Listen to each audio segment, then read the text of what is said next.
Olá!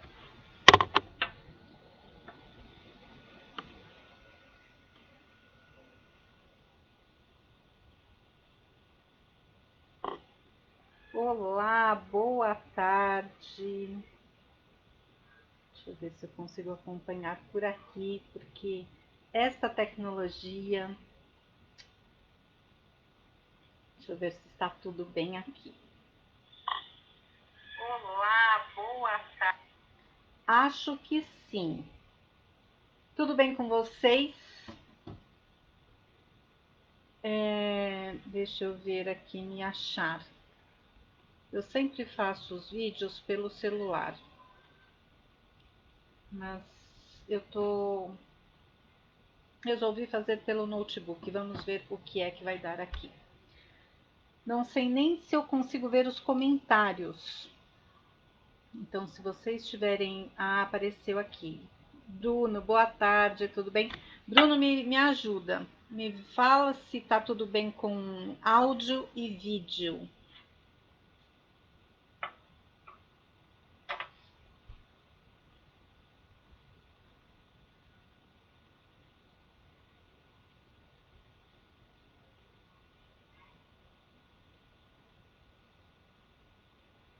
Vamos esperar. Bora esperar.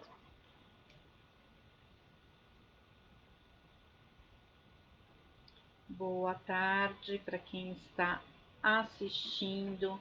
Me dá um ok se está tudo bem com áudio e vídeo, para eu poder seguir. Não sei se fica melhor com o fone. Também, cadê o fone?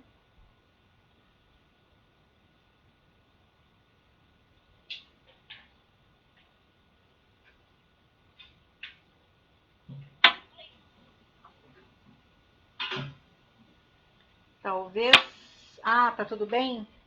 Me diz agora, eu vou pôr o fone. Me fala se fica melhor com o fone, tá?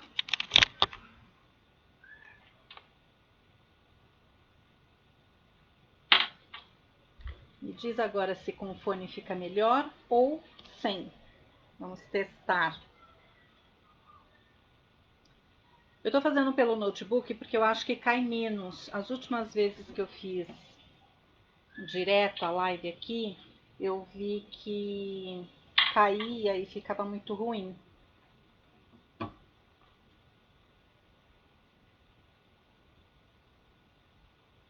Melhorou com fone ou não? Ou é a mesma coisa? Bom, bora lá. Hoje é dia 25 de janeiro. Aqui em São Paulo é feriado. Então tem um monte de gente em casa, descansando, feriado prolongado, né? Segunda-feira.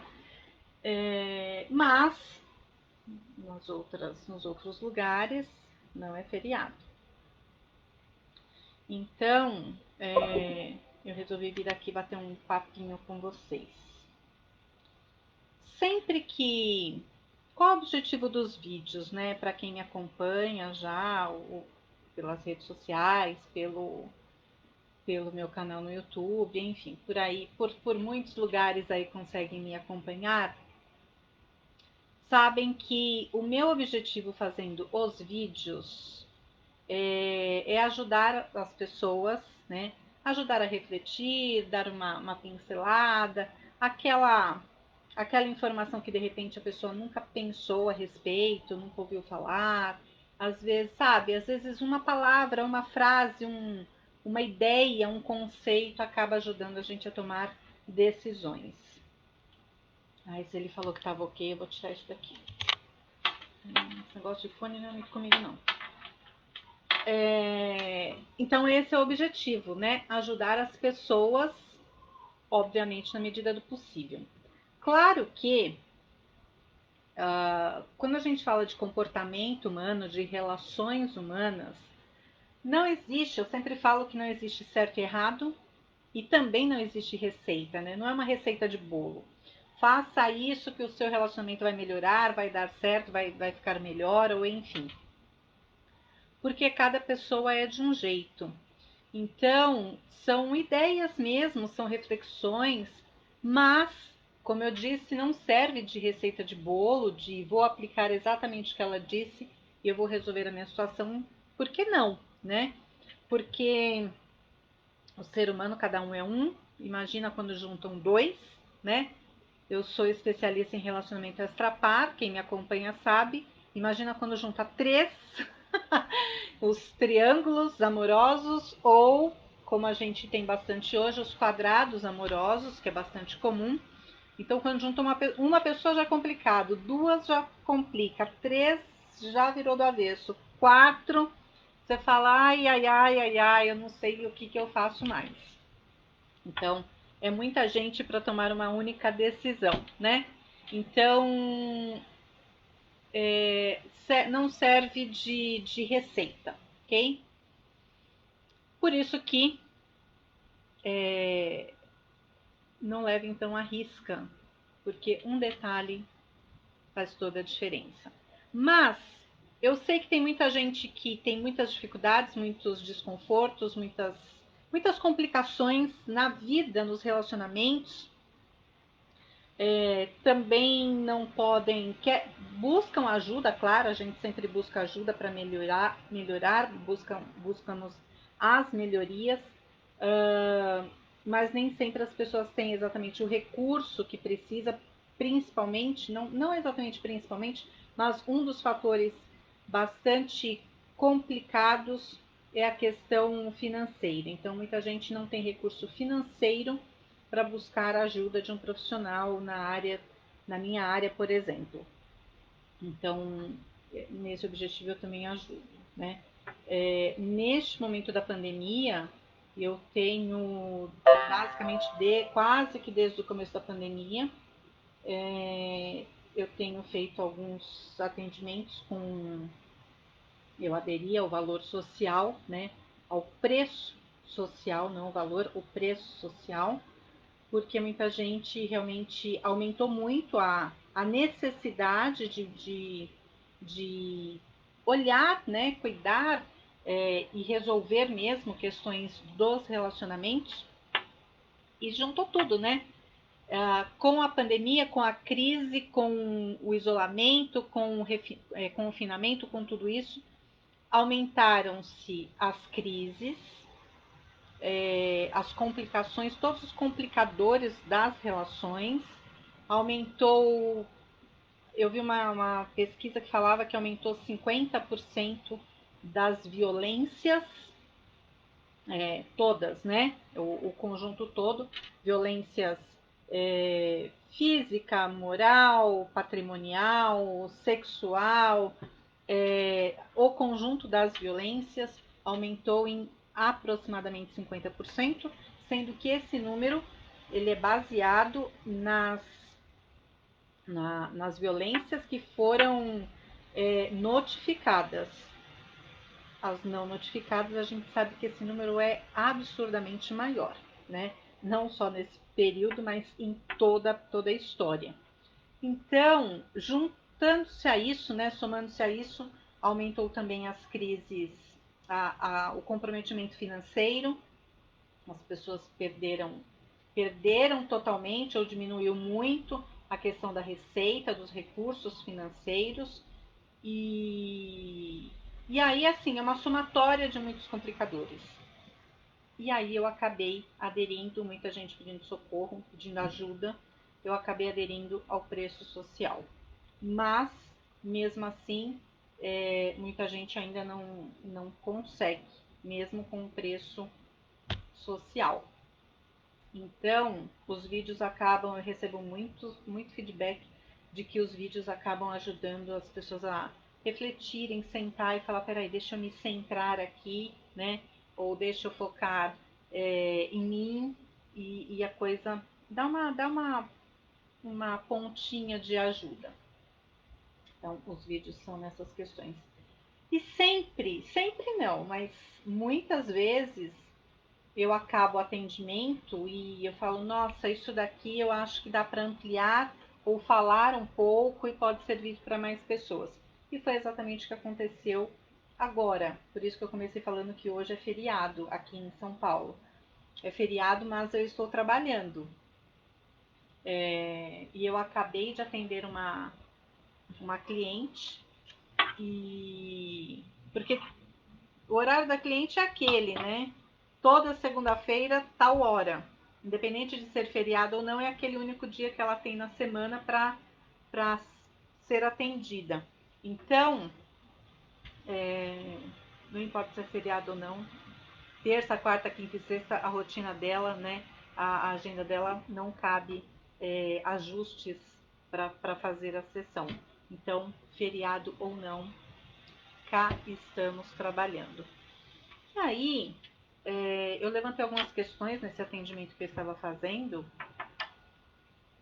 e eu abordei, não sei se vocês já ouviram falar, um conceito, né, um termo na área dos relacionamentos, agiotagem conjugal. E aí assim, nossa, agiotagem conjugal, o que é agiotagem conjugal? A agiotagem, nossa, apareceu uma galerinha aqui. Bruno, boa tarde, eu já falei. Lorena, boa tarde. Maísa, tudo bem? Não consigo ver quem mais está por aqui, mas eu sei que tem mais gente, mas não estou conseguindo subir aqui os comentários. A agiotagem, quando a gente pega no dicionário, a agiotagem lá está assim. Quer dizer, tem várias definições, né? A forma de escrever, né? Mas a agiotagem, agiota, né? No dicionário está assim: um agiota é uma pessoa que oferece empréstimos a taxas de juros extremamente alta, tem termos estritos de cobrança em caso de falha e geralmente opera fora de autoridade local. Isto é uma pessoa que empresta dinheiro, só que eu não vou falar de agiotagem no sentido de dinheiro, eu vou falar de agiotagem conjugal, tá? Então a gente vai ter que fazer uns ajustes e analogias aqui. Então, o agiota é uma pessoa que oferece empréstimos. E aqui a gente vai entender esse empréstimo como o próprio relacionamento. A taxas de juros extremamente altas. E é disso que eu vou falar, essa agiotagem conjugal. Que taxas de juros são essas extremamente altas para manter este relacionamento ou para pagar, né, este dinheiro emprestado, que foi tomado emprestado, que na verdade este dinheiro emprestado é a própria relação. Tem termos estritos de cobrança, são os combinados de cada relacionamento, por isso que eu falei tanto agora há pouco, né? Não tem certo, não tem errado, tem aquilo que é confortável e são os combinados, o que eu sempre falo também, né? O contrato de expectativas. Tem termos estritos de cobrança, são esses combinados, o contrato de expectativa.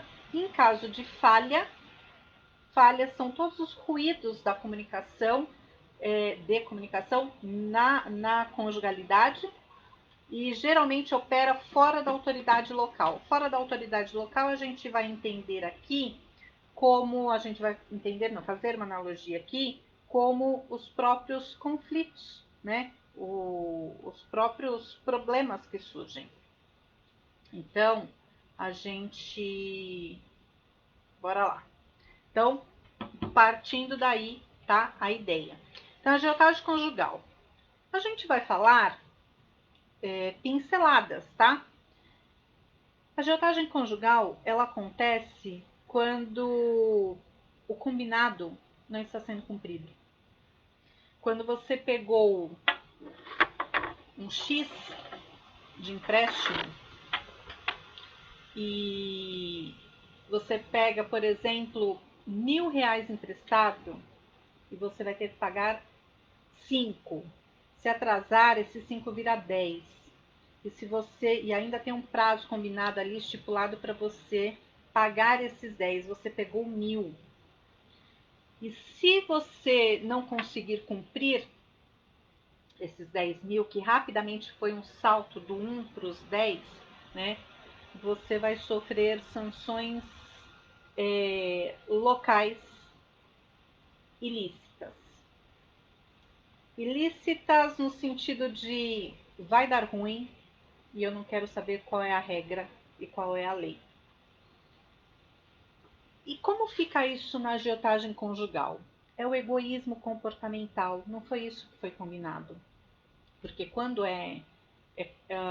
um casal resolve ficar juntos, desde quando se conhece, todo o processo de conhecimento ali no namoro mesmo, né? Um conhecendo ao outro, o namoro, e eu já falei, eu vou fazer um outro vídeo depois. Namoro é um período, é como se fosse um período de experiência, como se fosse, não, é um período de experiência, né? Onde as pessoas se conhecem. Peraí, deixa eu te conhecer, você também me conhece, vamos ver se dá certo. Eu não te conheço, eu não sei do que você gosta, eu não sei o que você faz, eu não sei de onde você veio, eu não sei quais são os seus planos, os seus sonhos, os seus projetos. Eu não sei para onde você, aonde você quer chegar, para onde você quer ir.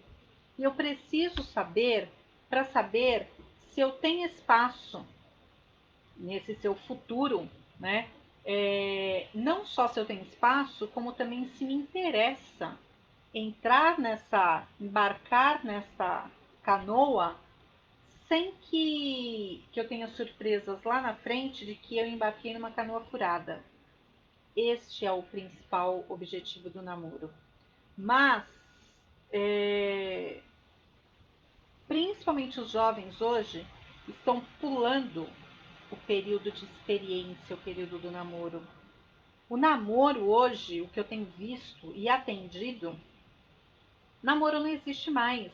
O namoro já é morar junto, o namoro já é ficar junto 24 horas por dia, se não 7 dias por semana, pelo menos 3 dias por semana o dia inteiro, 24 horas por dia durante 3 dias. Estou falando de final de semana. Namoro é outra coisa. Namoro é para sentir saudade. Namoro serve para aquele período assim que você tá lá, tá junto, tá tudo legalzinho, tudo bem, daqui a pouco dá né, um blá blá blá ali, um vira a cara pro outro, tá, e tipo, ó, cansei, deixa eu esfriar minha cabeça.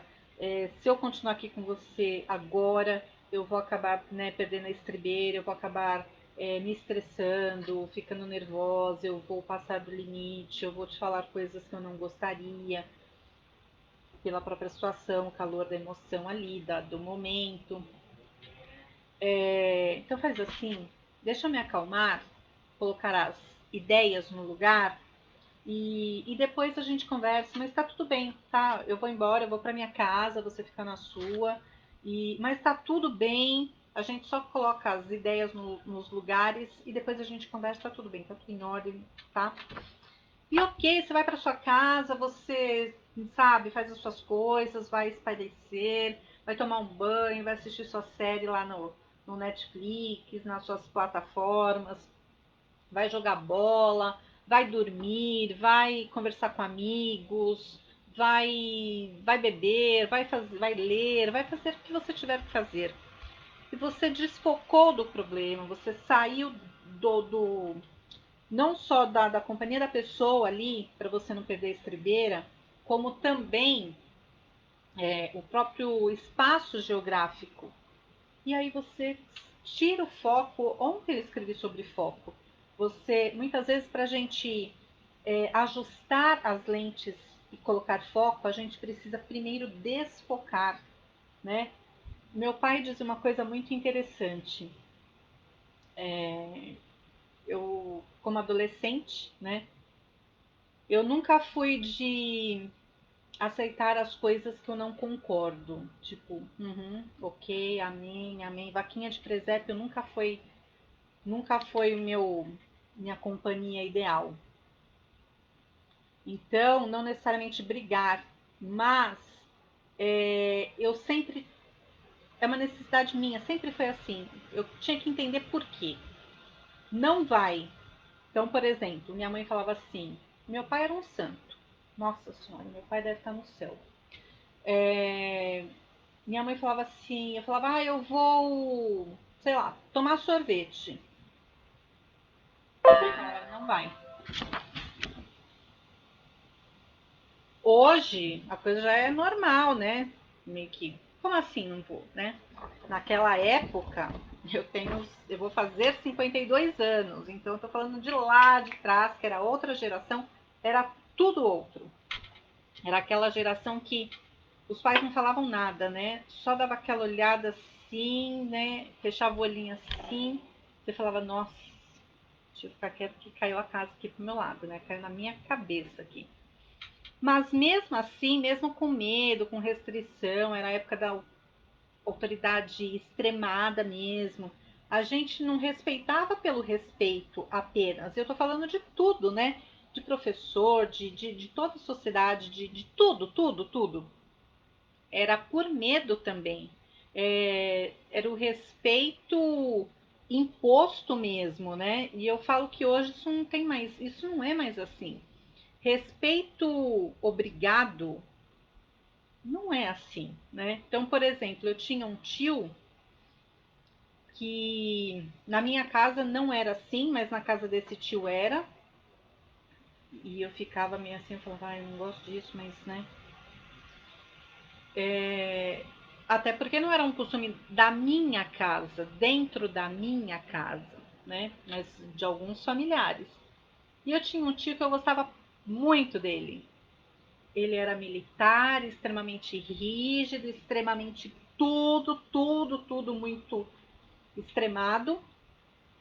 E quando chegava na casa dele, tinha que abaixar a cabeça, pegar a mão dele, beijar e pedir bênção. Aquilo para mim não fazia o menor sentido, sabe? Eu falava, qual é o objetivo disso?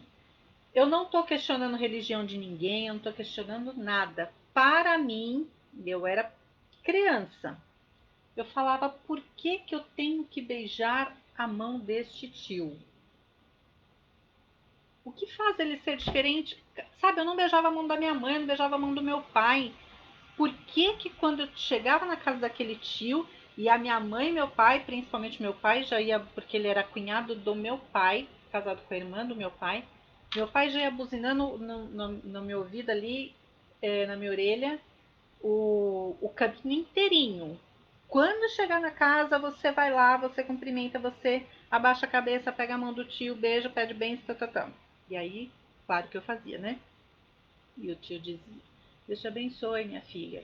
E eu olhava, e eu ficava olhando as outras primas tal, e eu pensava, por que é que eu estou fazendo isso? E aquilo, como não fazia sentido para mim, eu me incomodava com aquilo. Tanto é que depois eu fui crescendo e eu comecei a me incomodar profundamente com isso que não fazia sentido para mim. E eu não gostava, eu não gosto de fazer as coisas porque as pessoas me impõem sem eu entender. Mas por que que eu tenho que fazer? Esse negócio de fazer as coisas obrigadas comigo não funciona. Então, eu entendo, é a religião do outro, é o critério do outro, a cultura do outro, é o hábito do outro. Mas não faz sentido para mim. Tanto é que depois de um tempo eu já resistia, sabe? Vamos lá na casa do tio. Eu falava, putz, não vai rolar não. Não vai rolar não, vamos lá que tenho que estudar. Entendeu? Então eu sempre fui de questionar por que que eu tenho que fazer isso? E por que que eu tô falando tudo isso? Porque eu tô falando do namoro. Você conhecer o hábito do outro, você vê se encaixa ou se não encaixa. E quando a gente sai daquele ambiente, daquelas regras, daquelas normas, daquele quadrado, você fala, peraí, deixa eu pensar melhor e ver até onde eu posso ir, até onde eu não posso ir, até onde interfere, até onde não interfere. E tudo isso eu estou dizendo porque o meu pai dizia assim, então eu sempre fui muito questionadora, né? Eu nunca fui de aceitar, nunca, nunca, nunca na minha vida. Coloca esta taça em cima da pia do lado direito. Eu ia lá, olhava na pia, Do lado direito e do lado esquerdo não tinha nada, a pia estava completamente vazia. Por que tinha que ser do lado direito? Né? Né? E eu voltava e falava assim, aí eu voltava com a taça. E aí a pergunta era, mas você não colocou isso lá ainda? Não. Por que eu tenho que colocar do lado direito? Porque é do lado direito, ponto, acabou. Não, não é ponto, acabou. E eu falava assim, vem cá, vem ver. E eu levava, né? Vem cá, vem ver.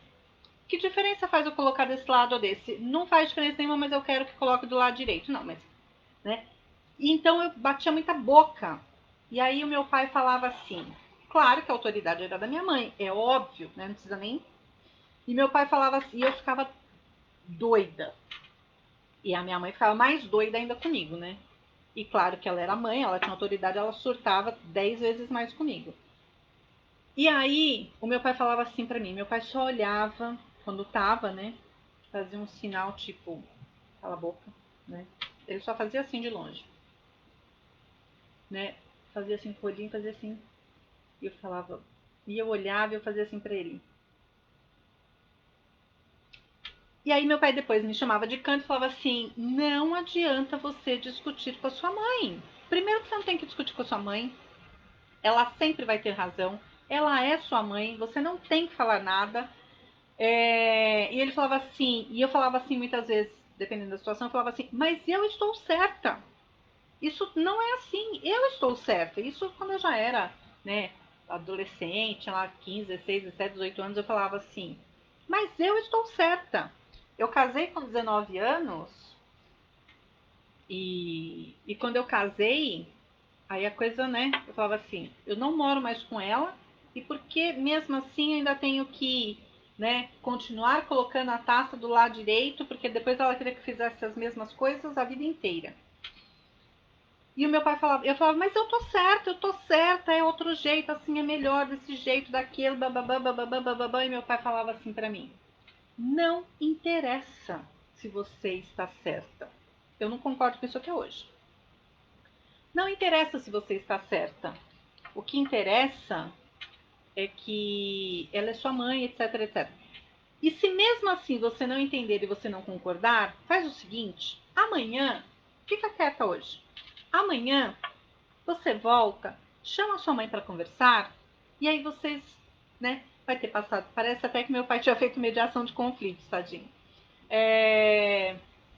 Amanhã vocês conversam, porque amanhã já é outra história, outro cenário, é outro tudo. Porque amanhã já não vai ter mais, né, essa questão da emoção, da disputa de mas eu tô certo, eu tô errado. Amanhã vocês vão olhar a situação só. Dorme, relaxa, vai para outro lugar, vai tomar um sorvete, vai fazer alguma coisa. Amanhã você senta com a sua mãe e você conversa. E aí, eu demorei para aprender isso, né? Mas aos poucos eu fui exercitando e de fato, obviamente, precisa nem ser inteligente para olhar, né? Que obviamente meu pai estava certo. Então, nos relacionamentos é a mesma coisa. Agora, se você já começa a namorar e você já está 24 horas com a pessoa, como que isso vai funcionar? Não vai funcionar, porque hoje as pessoas estão namorando e começam a namorar com vida de casado.